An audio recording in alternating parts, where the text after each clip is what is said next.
नमस्कार दोस्तों, मुद्दा क्या है कि नए एपिसोड में आपका बहुत बहुत स्वागत है। एक दिन विराट कोहली सुबह सोकर उठते हैं और उन्हें ये पता चलता है कि इंटरनेशनल पॉलिटिक्स के कारण आईसीसी ने बीसीसीआई पर बैन लगा दिया और टीम इंडिया अब वर्ल्ड कप में परफॉर्म नहीं कर पाएगी। सोचिए, आप इतने दिनों से वर्ल्ड कप के लिए प्रिपेयर कर रहे थे और आपको पता चलता है कि अब टीम इंडिया वर्ल्ड कप में परफॉर्म नहीं कर पाएगी क्योंकि इंडिया पर बैन लगा दिया गया है। ऐसे ही फीफा ने आईएफएफ पर बैन लगा दिया है और 2022 में होने वाले under 17 women's football world cup की मेजबानी भी छीन ली है, जो कि 11 से 30 अक्टूबर में आयोजित किया जाना था। तो आज के इस सेशन में हम ये जानेंगे कि फीफा ने इंडिया पर बैन क्यों लगाया है। सबसे पहले ये समझ लीजिए कि फीफा और एआईएफएफ क्या है। फीफा मतलब कि federation international D football association. ये एक इंटरनेशनल संस्था है जो कि ऑल ओवर वर्ल्ड में फुटबॉल स्पोर्ट्स को ऑपरेट करती है। और एआईएफएफ मतलब कि ऑल इंडिया फुटबॉल फेडरेशन। जैसे क्रिकेट की हम बात करते हैं, क्रिकेट में इंटरनेशनल लेवल पर आईसीसी होता है और इंडिया लेवल पर बीसीसीआई होता है, वैसे ही फुटबॉल में इंटरनेशनल लेवल पर फीफा होती है और इंडिया लेवल पर एआईएफएफ होता है। अब ये समझिए कि एआईएफएफ पर प्रतिबंध क्यों लगाया गया है। देखिए, फीफा के अकॉर्डिंग किसी भी देश की सर्वोच्च संस्था जो देश में फुटबॉल को ऑपरेट करती है वो एक स्वतंत्र होना चाहिए और उसमें किसी भी थर्ड पार्टी का इंटरफेयर नहीं होना चाहिए। ना ही सुप्रीम कोर्ट का कोई इंटरफेयर होना चाहिए, ना ही उस कंट्री के किसी कानून का कोई इंटरफेयर होना चाहिए। अब फीफा ने एआईएफएफ पर इसलिए बैन लगाया है क्योंकि उसमें थर्ड पार्टी का इन्वॉल्वमेंट हुआ है, ऐसा फीफा का कहना है।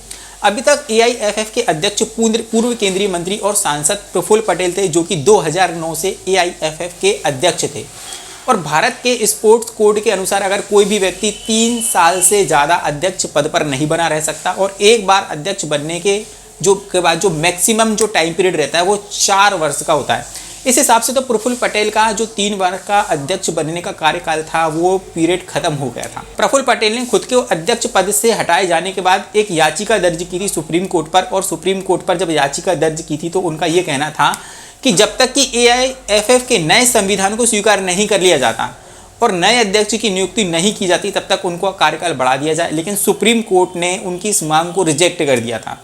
और एआईएफएफ के संचालन के लिए एक कमेटी ऑफ एडमिनिस्ट्रेटर्स बना दी थी, जिसके अध्यक्ष सुप्रीम कोर्ट के पूर्व जज एआर दुबे हैं। और इसके अलावा कमेटी में पूर्व चुनाव आयुक्त एसजी कुरैशी हैं और पूर्व भारतीय टीम के कप्तान सौरभ गांगुली भी इसमें शामिल हैं। और इसी वजह से फीफा ने इंडिया पर बैन लगा दिया है और जब तक एआईएफएफ का विवाद नहीं सुलझता तब तक ये बैन लगा ही रहेगा। और फीफा ने ये भी वार्निंग दी है कि जल्दी से जल्दी अगर ये इंटरफेयर खत्म नहीं हुआ तो Bharat FIFA under 17 women's world cup की मेजबानी भी छीनी जा सकती है उससे, और मुझे लगता है कि ऑलमोस्ट ये छीन भी ली है। बैन की वजह से कई मैचों पर खतरा बना हुआ है। हम 24 सितंबर और 27 सितंबर की बात करें जो वियतनाम और सिंगापुर के खिलाफ जो मैच खेले जाने थे उन पर भी खतरा बना हुआ है। मोहन बागान क्लब 7 सितंबर को होने वाला था और AFC cup inter zonal semifinal भी मैच जो होने वाला था उस पर भी खतरा नजर आ रहा है, उस पर भी बैन नजर आ रहा है। और भारत का जो एसीएफ अंडर 20 क्वालिफाइड 24 सितंबर को खेला जाना था, क्योंकि इराक में खेला जाना था, इस पर भी मुझे बैन लगता हुआ नजर आ रहा है। भारत को इराक, ऑस्ट्रेलिया, कुवैत से भी कई सारे मैच खेलने थे जो भी मुझे अब बैन नजर आ रहे हैं। भारत पहला ऐसा देश नहीं है जिसे इस नियम के